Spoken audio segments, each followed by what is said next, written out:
ছিলেন, যেহেতু তিনি থাকবেন না, যেন এই দিনে আপনাদের মণ্ডলীতে এই বাপ্তিস্ম অনুষ্ঠান পালন করতে আমি যেন সাহায্য করি। এবং আমাকে বলা হয়েছিল আপনাদের চার্চে একজন শিশু বাপ্তিস্ম গ্রহণ করবে।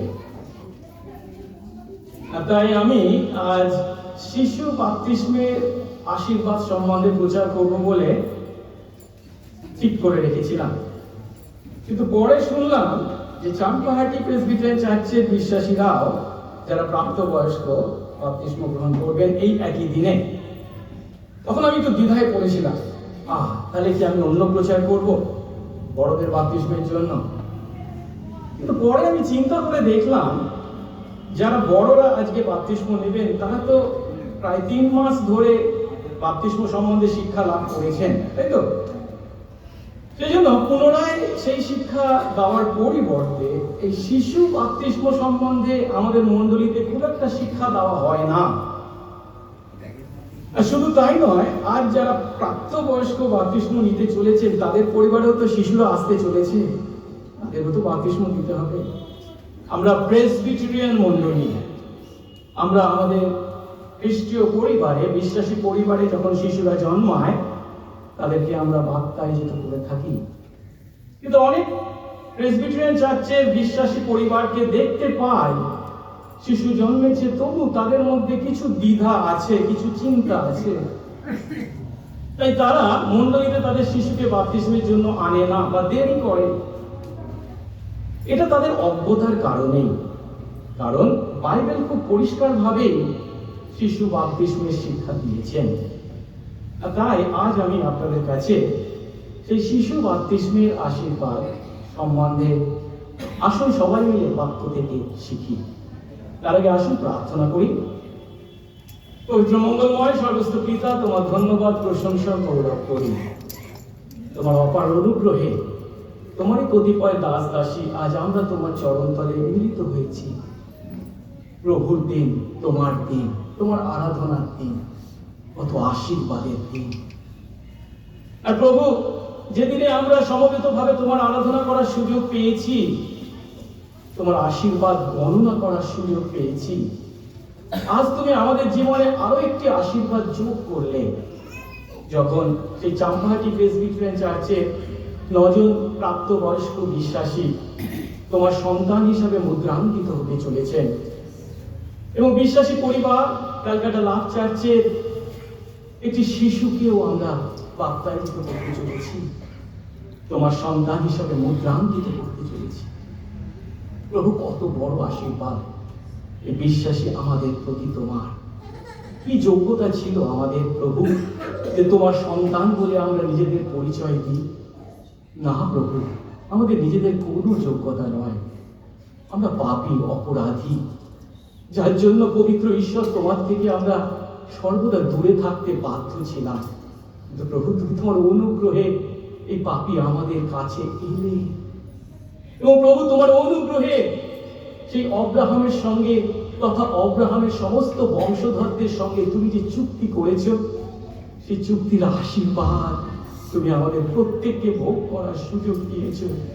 চিরকালের জন্য অব্রাহামের সঙ্গে স্থাপিত সেই চুক্তি প্রভু, আজ আমরা বিশ্বাসে অব্রাহামের সন্তান হয়ে ভোগ করার সুযোগ পেয়েছি যীশু খ্রিস্টের মাধ্যমে, যিনি আমাদের পাপের পরিবর্তে, যে পাপের শাস্তি আমাদের পাওনা ছিল, নিজে গ্রহণ করে তোমার সন্তান হয়েছে। তোমার সন্তান আমরা আজ যখন সেই সন্তানত্বের চিহ্ন বা মুদ্রাঙ্ক হিসাবে বাপ্তিস্ম সম্পর্কে শিখতে চলেছি তোমার বাক্য থেকে, প্রভু আমাদেরকে আরো আশীর্বাদ, সে আশীর্বাদের গভীরতা উপলব্ধি করতে তোমার আত্মার পরিচালনা দাও। সঙ্গে সঙ্গে থাকো, যিশু নামে এই প্রার্থনা চাই, আমেন। বিশ্বাসী পিতামাতা আমাদের জীবনে একটি অন্যতম প্রধান ঘটনা হলো বাপ্তিস্মের জন্য আমাদের সন্তানদের মণ্ডলীতে উপস্থিত করা।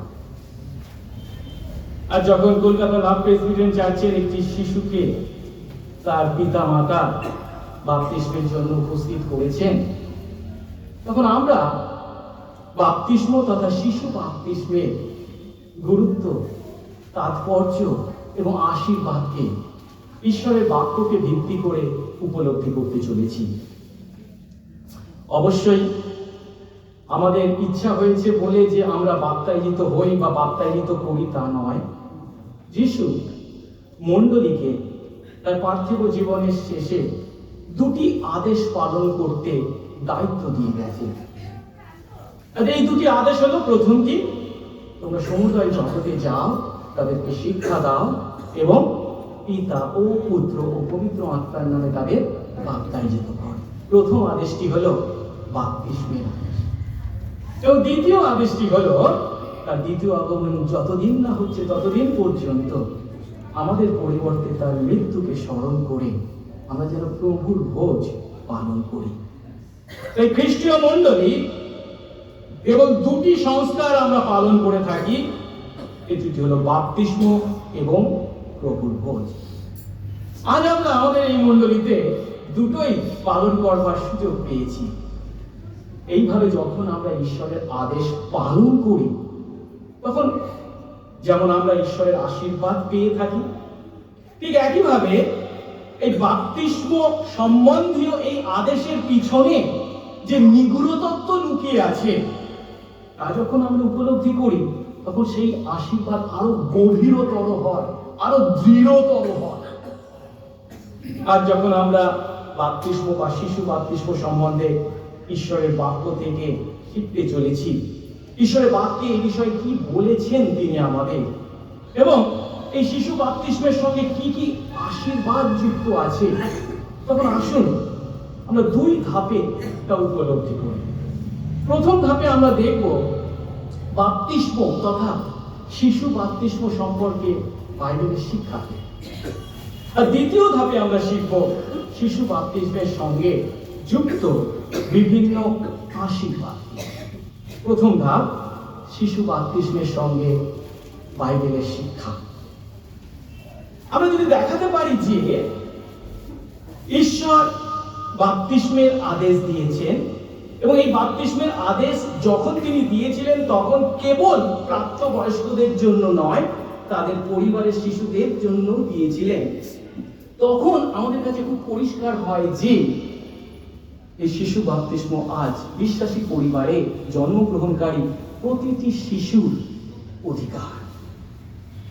ঈশ্বর তার প্রজা, তার সন্তান, আমাদের যে উদ্ধারকর্তা, পরিত্রাতা, এই পরিত্রাতা উদ্ধারকর্তা হিসাবে যখন তিনি আমাদের সঙ্গে প্রতিজ্ঞাত সম্পর্কে উপনীত হয়েছেন, তখন সেই প্রতিজ্ঞাত সম্পর্ককে বাইবেলে চুক্তি বা নিয়ম বা ইংরেজিতে কভনেন্ট বলা হয়েছে।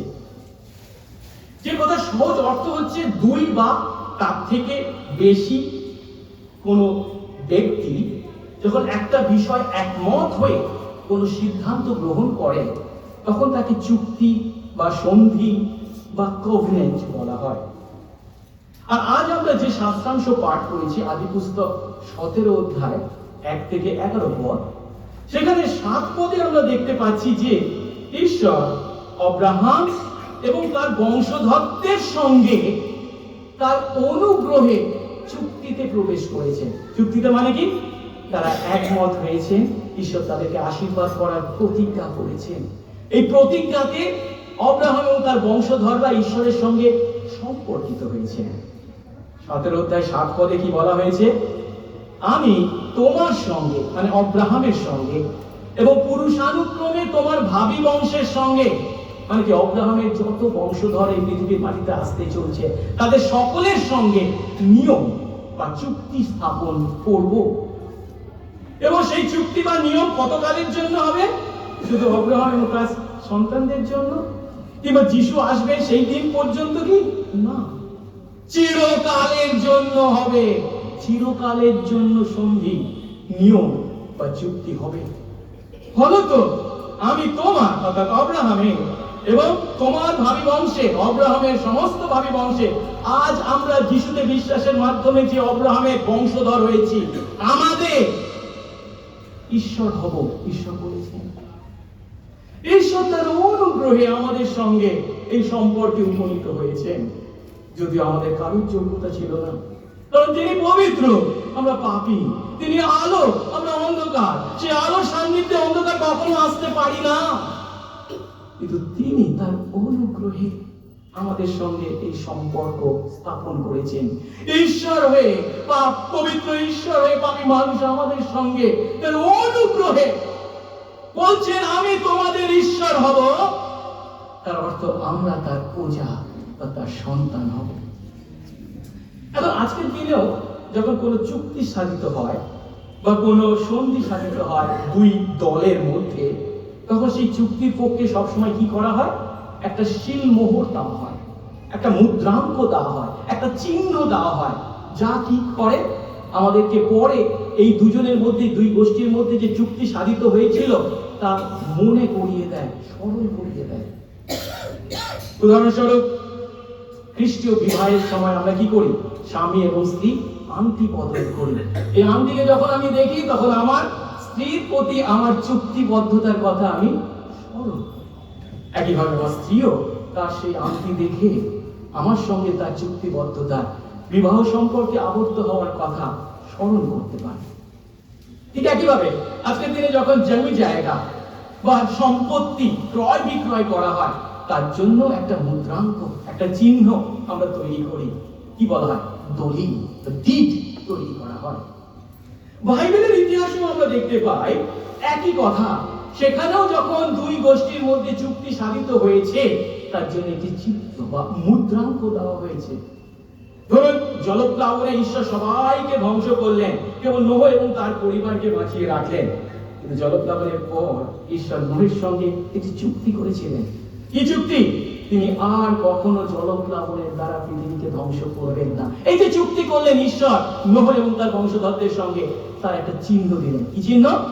আকাশে মেঘধনুকে চিহ্ন হিসাবে দিয়েছিলেন।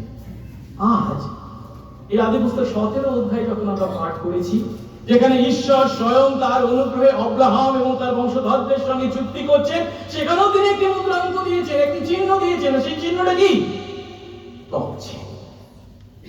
প্রভু 11 পদে তো স্পষ্ট করে অব্রাহামকে বলেছেন, তোমরা নিজের নিজের লিঙ্গাগ্র চর্ম ছেদন করবে, তাই তোমার সঙ্গে আমার নিয়মের বা আমার চুক্তির চিহ্ন হবে। এই যে ঈশ্বর অনুগ্রহে অব্রাহাম এবং তার সন্তানদের সঙ্গে চুক্তি স্থাপন করলেন, সেই চুক্তির চিহ্ন কি? মুদ্রাঙ্ক কি? তকছে। এখন ঈশ্বর এই চিহ্ন যখন দিচ্ছেন, এই চুক্তি যখন করছেন, এই চুক্তি কতকালের জন্য করেছেন? একটু আগে 7 পদে দেখেছি, কতকালের জন্য? চিরকালের জন্য। তার মানে চিরকালের জন্য ঈশ্বর অনুগ্রহের একটা চুক্তি করেছেন। কিন্তু দুটি ব্যবস্থায় বা দুটি পরিবর্তিত পরিস্থিতিতে এই একই চুক্তির দুটো চিহ্ন তিনি দিয়েছেন। চিহ্নের পরিবর্তন ঘটেছে। এই অনুগ্রহ চুক্তির পুরাতন ব্যবস্থায় বা পুরাতন নিয়ম অনুসারে চুক্তির চিহ্ন কি ছিল? তকছে। আর এই অনুগ্রহ চুক্তির নতুন ব্যবস্থা বা নতুন নিয়ম অনুসারে এই চুক্তির চিহ্ন কি দিয়েছেন? বাপ্তিস্ম।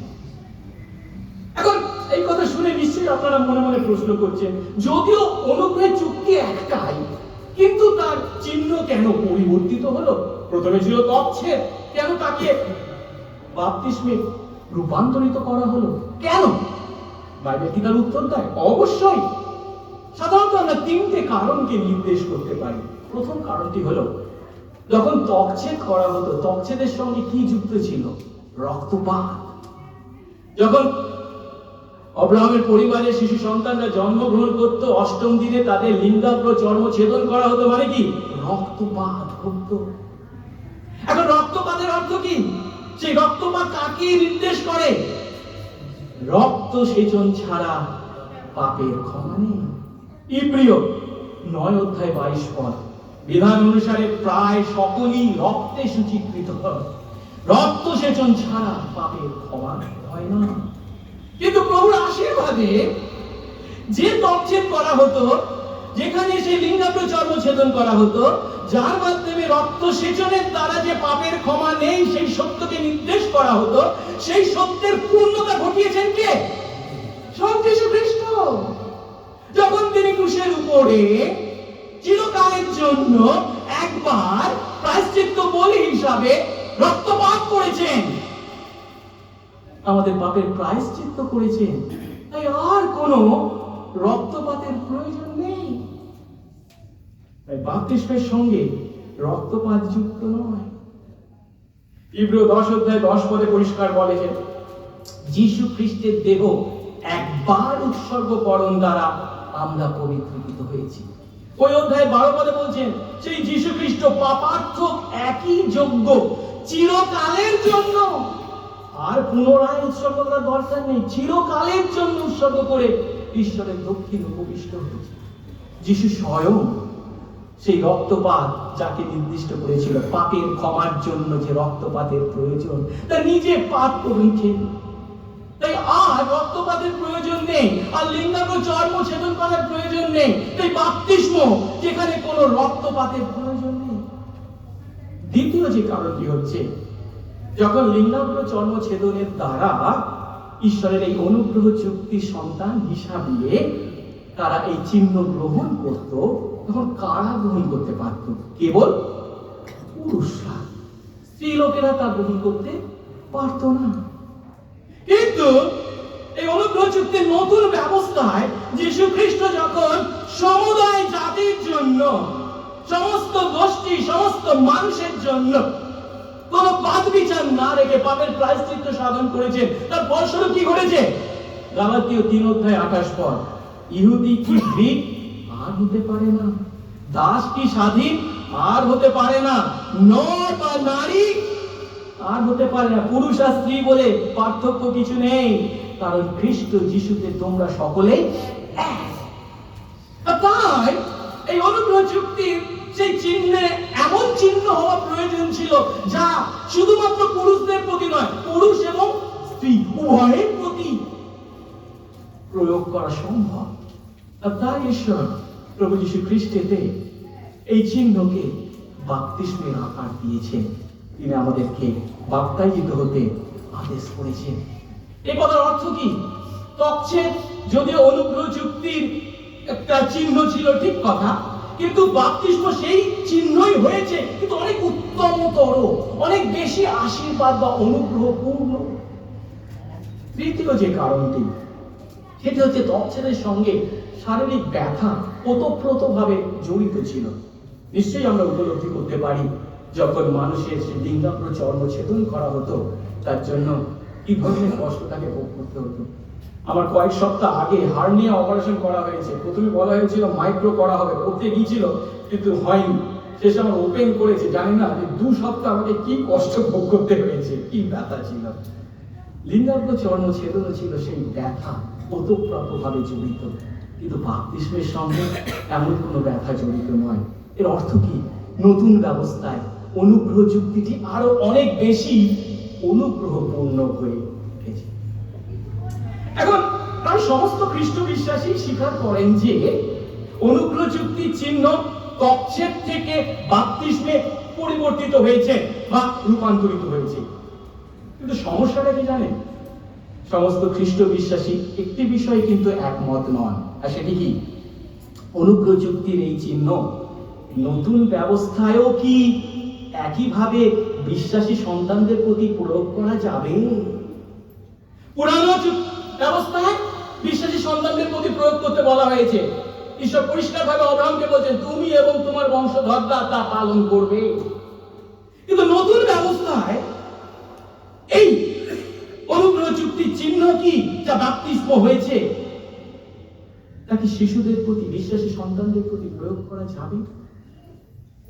প্রথমে এই কথা বলে রাখা ভালো যে বাইবেলে বা নতুন নিয়মে আমরা কোথাও এই কথা পাই না যে স্পষ্ট করে বলা হয়েছে চুক্তির মধ্যে যে সমস্ত সন্তান জন্মগ্রহণ করবে তোমরা তাদের বাপ্তায়িত করবে।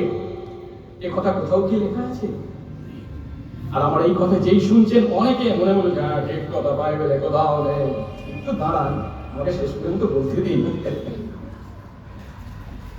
কিন্তু আমরা যখন পুরাতন ব্যবস্থা এবং নতুন ব্যবস্থাকে পাশাপাশি রাখি, তখন এই দুই ব্যবস্থার মধ্যে এক অস্বাভাবিক বিস্ময়কর কন্টিনিউইটি বা ধারাবাহিকতা আমরা দেখতে পাই। সেটা খুব স্পষ্ট। এবং কেন?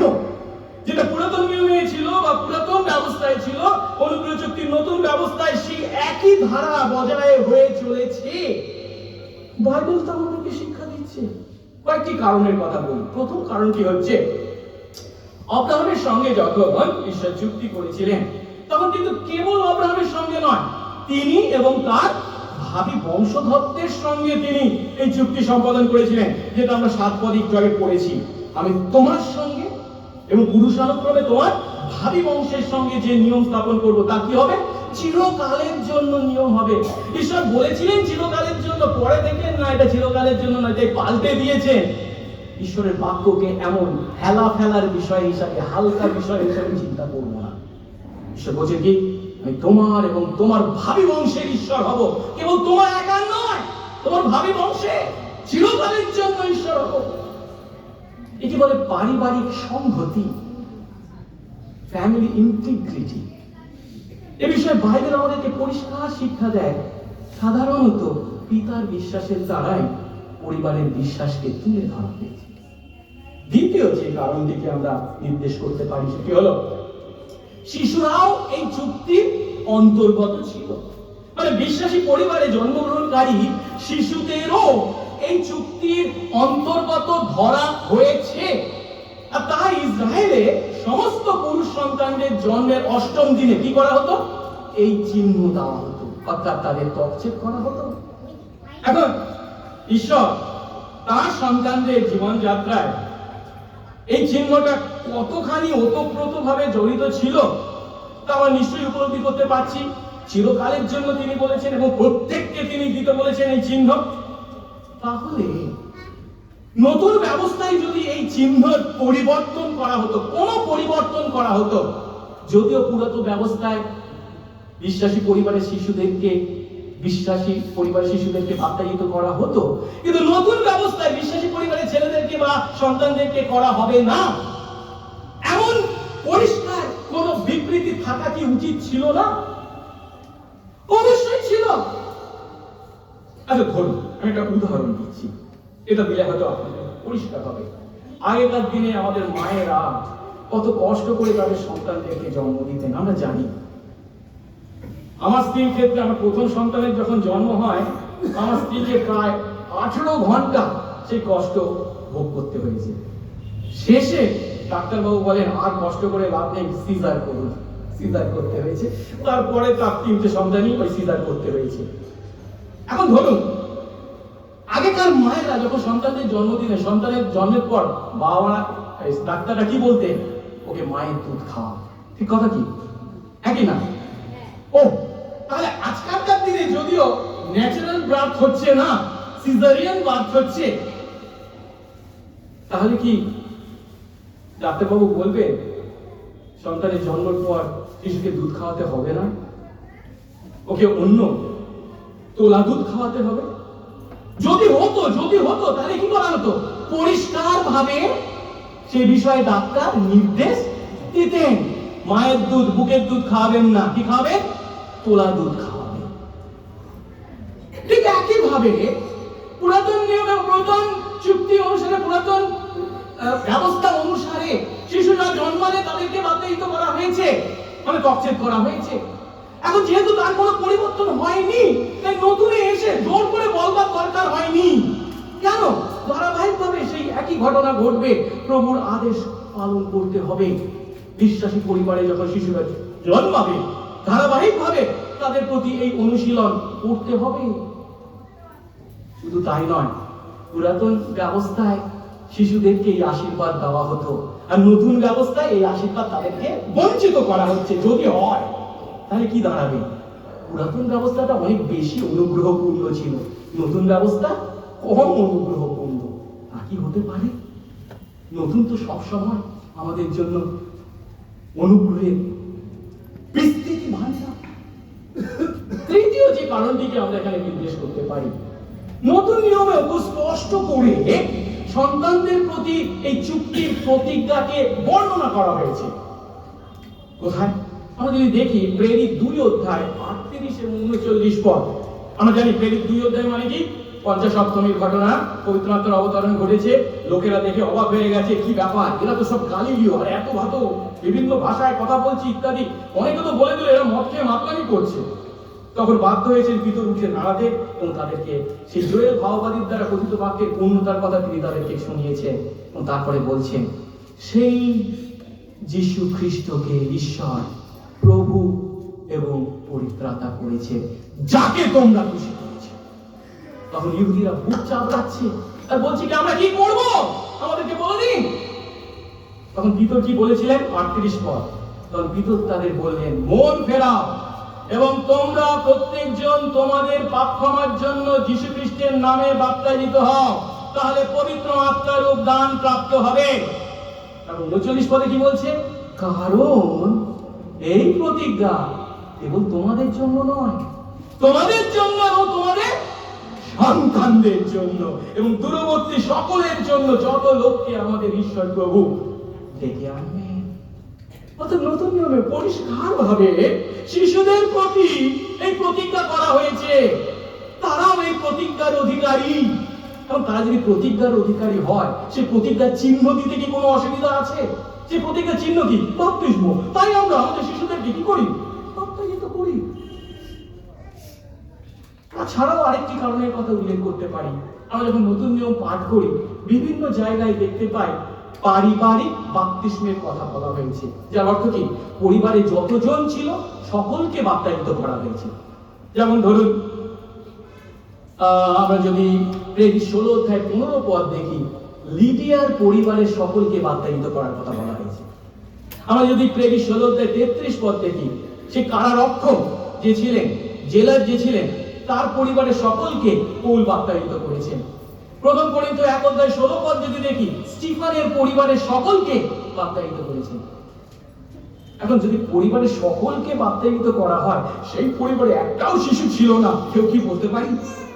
নিশ্চয়ই শিশুরাও ছিল, তাদেরকেও বাপ্তায়িত করা হয়েছে। তাই পরিষ্কার ভাবে যে সত্যটা আমরা দেখতে পাচ্ছি যে নতুন নিয়মেও বা নতুন নিয়মের সময়েও এই শিশু বাপ্তিস্মের পদ্ধতি অনুকরণ বা অনুশীলন করা হয়েছে। কিন্তু যারা শিশু বাপ্তিস্মের বিপক্ষে তাদের মত প্রকাশ করে থাকেন, তারা কি বলবেন? কিন্তু যে শিশুকে আপনি বাপ্তিস্ম দিচ্ছেন, সে কি বিশ্বাস করতে পারে? কিন্তু শিশু সে কি পারে, কি জানে, তার কি বিশ্বাস আছে? ও, আপনি বিশ্বাসের কথা বলছেন। আচ্ছা, যখন শিশু বাপ্তিস্ম দেওয়া হয়, তখন কি বিশ্বাসের কোনো অস্তিত্ব থাকে না? অবশ্যই থাকে। কোন বিশ্বাস? শুধু বিশ্বাসের উপস্থিতি নয়, সেই বিশ্বাসের অনুশীলনকে আমরা দেখতে পাই। কেন? যদিও শিশুটির বিশ্বাসের উপস্থিতি বা অনুশীলনকে দেখতে পাচ্ছি না, কিন্তু কাদের? তার পিতা মাতার বিশ্বাসের উপস্থিতি এবং অনুশীলনকে দেখতে পায়। তাই তারা বিশ্বাসে এনেছে, এমনি এমনি আনেনি, বিশ্বাস করে বলে এনেছে, ঈশ্বরের বাক্যে বিশ্বাস করে। এই প্রতিজ্ঞা তোমার এবং তোমার বংশধরদের জন্য, সেই বিশ্বাসে তারা তাদের শিশুকে এনেছে। এখন আপনি হয়তো বলবেন, কিন্তু বাবা মার বিশ্বাসে ছেলে কি পরিত্রাণ পাবে? এইখানেই আপনি ভুল করছেন। বাপ্তিস্ম কখনো কাউকে পরিত্রাণ দেন না। আপনি যদি শিখে থাকেন বাপ্তিস্মের দ্বারা পরিত্রাণ অর্জন করা যায়, ভুল শিখেছেন, বাইবেলে শিখা নয়। পরিত্রাণ কেবলমাত্র ঈশ্বরের অনুগ্রহের দ্বারা, বিশ্বাসের মাধ্যমে। তাই যখন প্রাপ্তবয়স্ক একজন বাপ্তিস্ম গ্রহণ করেন, তখন তার অর্থ কি? তিনি ইতিমধ্যে যিশুকে বিশ্বাস করেছেন, পাপের ক্ষমা পেয়েছেন, ঈশ্বরের সন্তান হয়েছেন। এই যে আশীর্বাদ ঈশ্বর তাকে দিয়েছেন, তার পক্ষে চিহ্ন বা মুদ্রাঙ্ক হিসেবে তাকে বাপ্তায়িত করা হচ্ছে। ঠিক একইভাবে যখন একটি শিশুকে আমরা বাপ্তায়িত করি, তখন আমরা তার মাধ্যমে বলি যে আগামী দিনে ঈশ্বর তার অনুগ্রহে এই সন্তানকে তার আশীর্বাদ দিতে চলেছে। আর এই বিশ্বাসের উপস্থিতি বা অনুশীলন যা পিতা মাতারা করে থাকে, তার মাধ্যমে যে শিশুরা আশীর্বাদ পেয়ে থাকে, এটা যে বাইবেলে বহির্ভূত শিক্ষা তা নয়। বাইবেলের বিভিন্ন স্থানে আমরা দেখতে পাই যে পিতা মাতার বিশ্বাসের কারণে সন্তানদের আশীর্বাদ করা হয়েছে। যেমন ধরুন নোহের কথা চিন্তা করি, বাইবেলে কেবল নোহের বিশ্বাসের কথাই বলা হয়েছে, তার ছেলে মেয়েদের, তাদের পুত্রবধূদের বিশ্বাসের কথা বলা হয়েছে কি না। কিন্তু নোহের বিশ্বাসের কারণে তার পরিবারের সকলে আশীর্বাদ পেয়েছিল। এখানে অব্রাহামের কথা চিন্তা করুন, বাইবেল অব্রাহামের বিশ্বাসের কথা বলে, কিন্তু কি সেই বিশ্বাসের অনুশীলন তিনি যখন করছেন, সেই আশীর্বাদ কি তার বংশধররা পাচ্ছে। আমরা মোশির কথা চিন্তা করতে পারি, মোশির পিতামাতা যে বিশ্বাস করত, সেই বিশ্বাসের আশীর্বাদ মোশি পেয়েছিল তার ছোটবেলায়। আমরা নতুন নিয়মে জাইরের কথা চিন্তা করতে পারি, তার কন্যা যখন মারা গিয়েছিল তখন সে যিশুর কাছে ছুটে গিয়েছিল, বিশ্বাসে প্রার্থনা করেছিল। জাইরের প্রার্থনায়, বাইরের বিশ্বাসে তার মৃত কন্যা জীবিত হয়েছিল।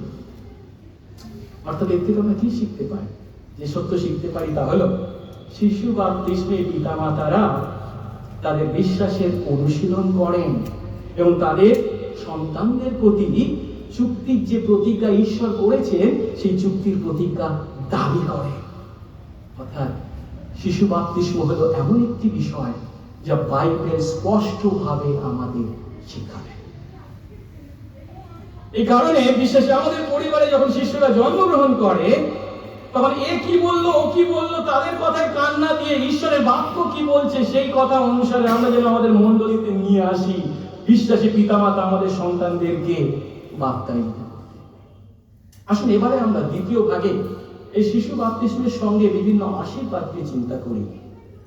এটি চিরকালের জন্য একটি চুক্তি এবং এই চিহ্নে অংশগ্রহণ করতে ঈশ্বর তার সন্তান আমাদেরকে আশীর্বাদ আদেশ করেছেন। কিন্তু এর সঙ্গে কি কি আশীর্বাদ যুক্ত আছে? তিন ধরনের আশীর্বাদের কথা বলছি। এই শিশু বাপ্তিস্মের দ্বারা পিতামাতারা আশীর্বাদ পান, দ্বিতীয়ত শিশু স্বয়ং আশীর্বাদ পায়, তৃতীয়ত মণ্ডলী বা বিশ্বাসী আমাদের গোষ্ঠী আমরা আশীর্বাদ পেয়ে থাকি। প্রথমটি হচ্ছে পিতামাতার প্রতি আশীর্বাদ। এটা হচ্ছে এমন একটি অনুষ্ঠান, এমন একটি বিষয় যার মাধ্যমে পিতামাতারা ঈশ্বরের প্রশংসা, ধন্যবাদ করবার আশীর্বাদ ভোগ করেন। আমি যদি গীতসংহিতা 22 অধ্যায় 22 পদ পড়ি, সেখানে বলা হয়েছে, আমি আমার ভাইদের কাছে তোমার নাম প্রচার করব, সমাজের অর্থাৎ মণ্ডলীর মধ্যে তোমার প্রশংসা করব। আবার গীতসংহিতা 68 অধ্যায় 26 পদে বলা হয়েছে, জনসমাগমের মধ্যে ঈশ্বরের ধন্যবাদ করো, তোমরা যারা ঈশ্বরের ইসরায়েলের উনুই থেকে উৎপন্ন, তোমরা প্রভুর ধন্যবাদ করো।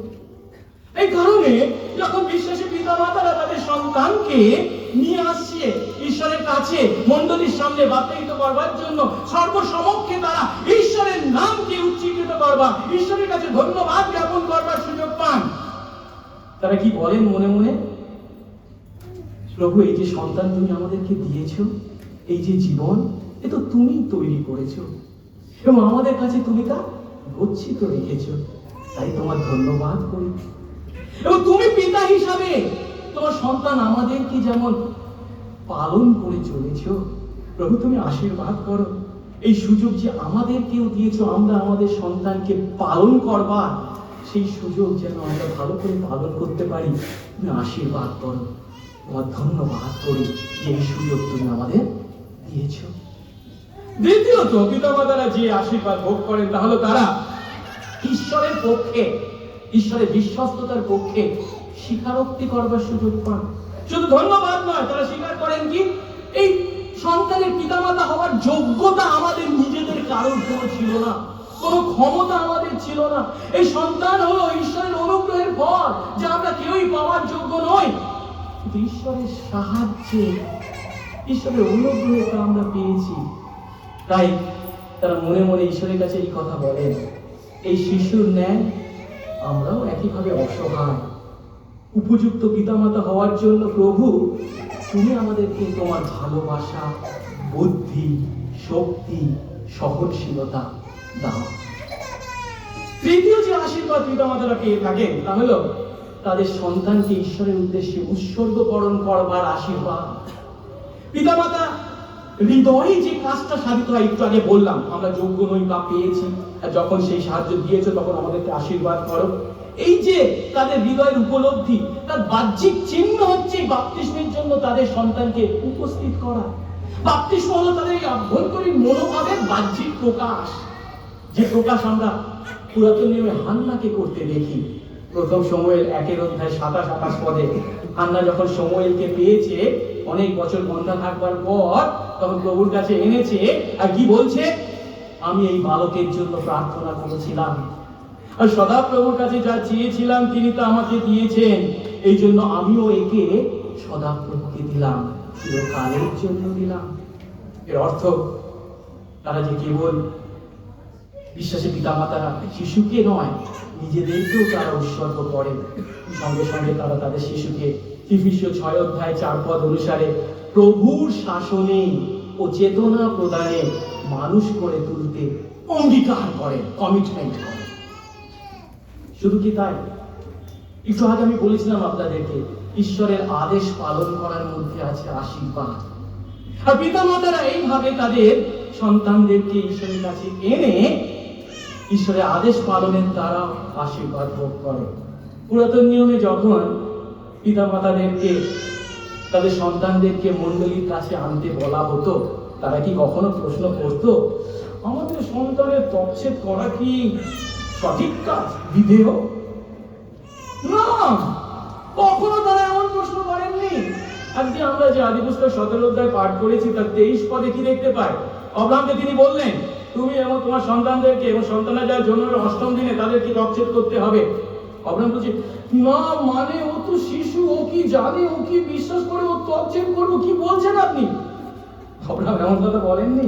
তার পরিবর্তে 17 অধ্যায় 23 পদে বলে কি, অব্রাহাম বিনা প্রশ্নে প্রভুর আদেশ পালন করেছে। একইভাবে নতুন নিয়মের বিশ্বাসী পিতামাতা আমরাও এ বিষয়ে ঈশ্বরের আদেশ পালনের দ্বারা আশীর্বাদ ভোগ করে থাকি। এটা হচ্ছে আমাদের কর্তব্য, যা আমরা পালন করতে বাধ্য। তাই বিশ্বাসী পিতামাতা আমরা যখন আমাদের সন্তানদেরকে বাপ্তিস্মের জন্য উপস্থিত করি, তখন যদি প্রশ্ন করা যায় কেন আমরা করছি, ও আমাদের বিশ্বাসকে পুরস্কৃত করবার জন্য না, ও আমাদের সন্তান যে মনোনীত তা প্রমাণ করবার জন্য না, এই সন্তান যে নতুন জন্ম পাবেই তার গ্যারেন্টি দেওয়ার জন্য না। তাহলে পিতামাতারা কেন আনেন? একটাই কারণ, ঈশ্বরের আদেশ পালন করার জন্য। ঈশ্বরের আদেশ পালনের মধ্যে যে আশীর্বাদ আছে তা উপভোগ করার জন্য। আসলে এবারে আমরা শিশুর প্রতি আশীর্বাদকে চিন্তা করি। অনেকে বলে থাকেন, শিশু হওয়ার জন্য তো কিছু উপলব্ধি করতে পারে না, আর এই যদি কিছু উপলব্ধি না করতে পারে, এই কি আশীর্বাদ পাবে?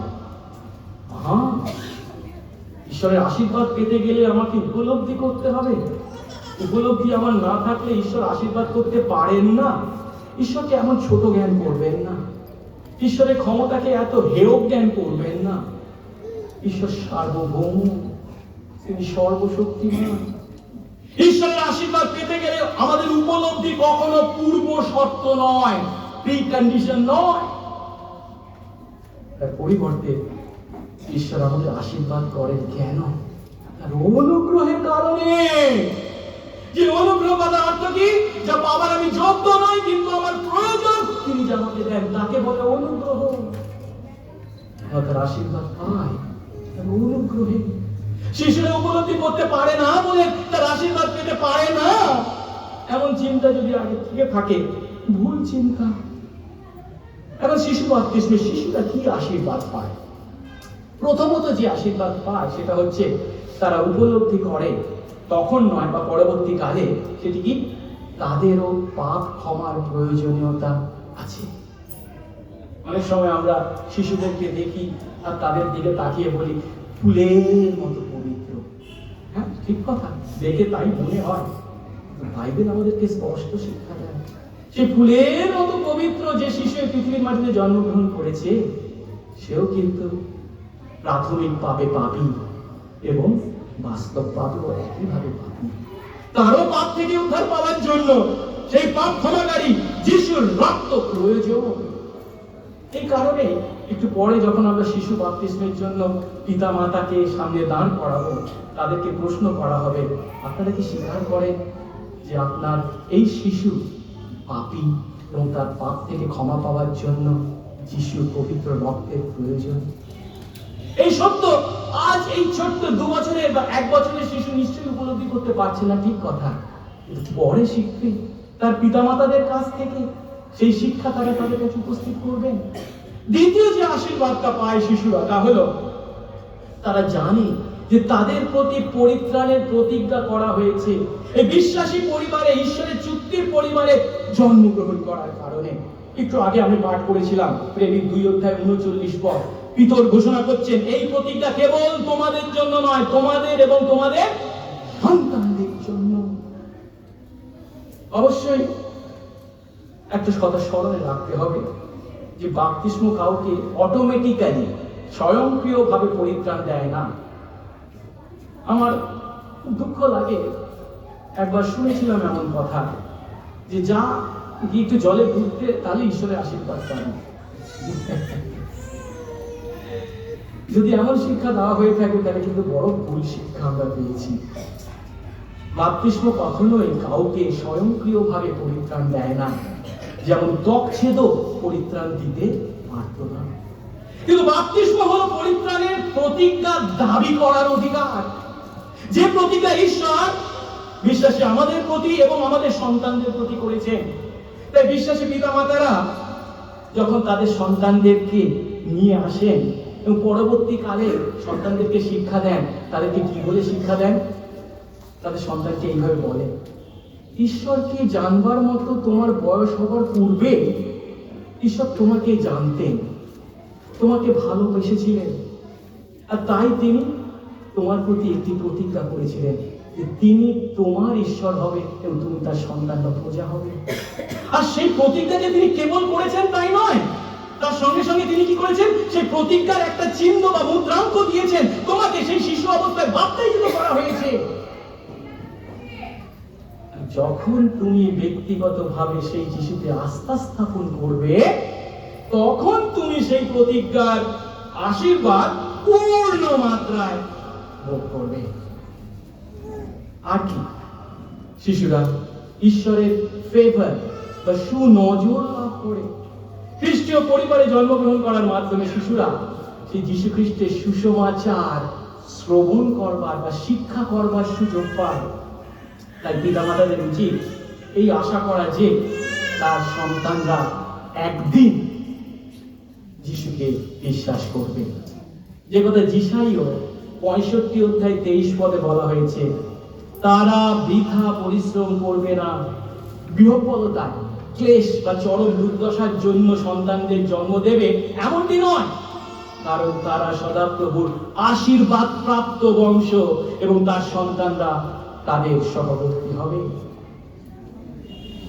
এখন প্রশ্ন হলো, শিশু তার 1 বছর বা 2 বছর বয়সে আমরা তার দিকে বাপ্তিস্ম দিলাম, কিন্তু সেই বাপ্তাইজিত শিশু যদি পরবর্তীকালে বিশ্বাস না করে তাহলে কি হবে?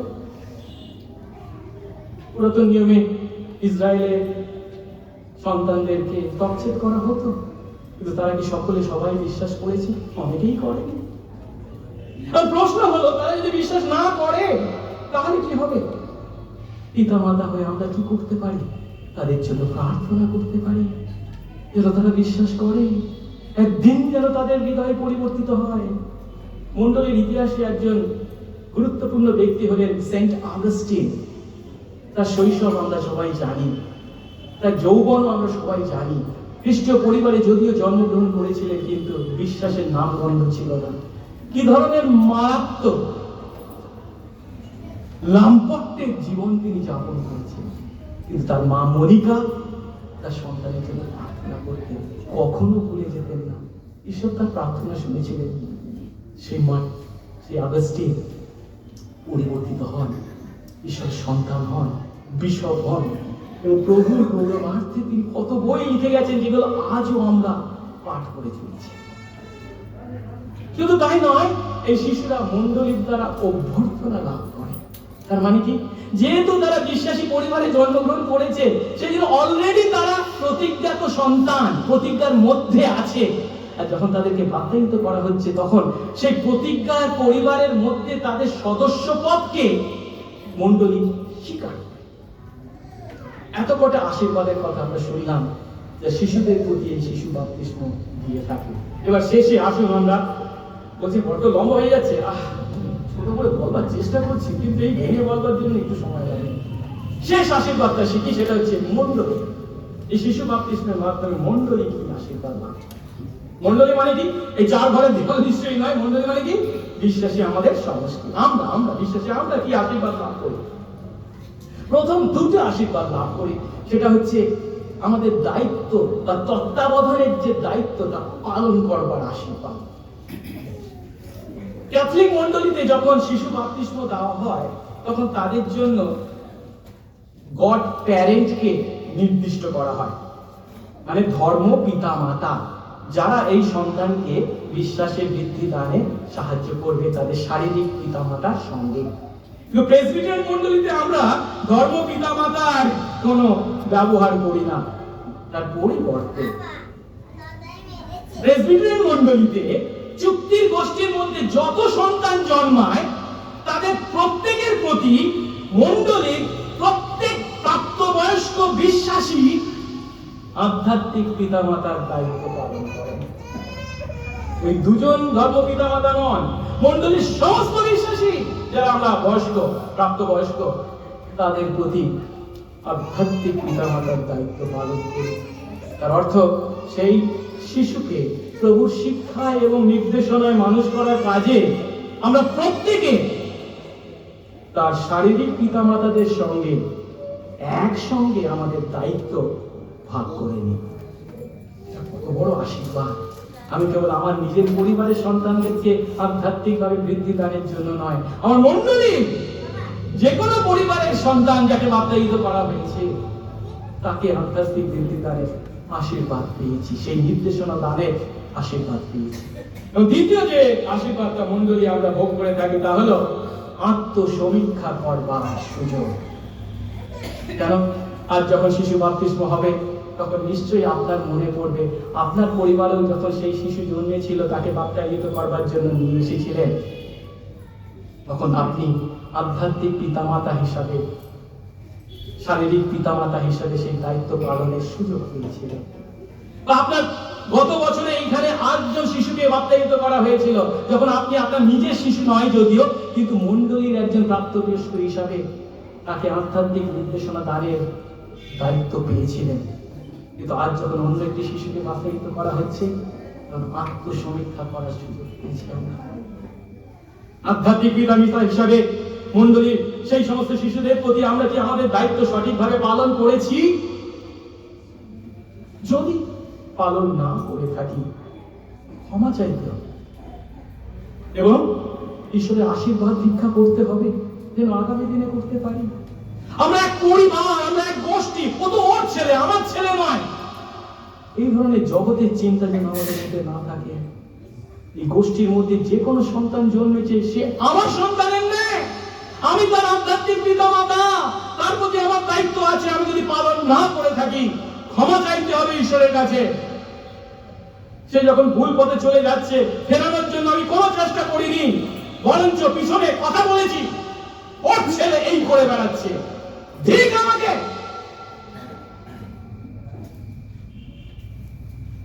যদি পালন করে থাকি ঈশ্বরে ধন্যবাদ করবো, তাকে কৃতজ্ঞতা জানাবো, প্রভু আমি আমার শক্তিতে নয়, তোমার করুণা, তোমার অনুগ্রহে তা করেছি, সমস্ত গৌরব তোমার।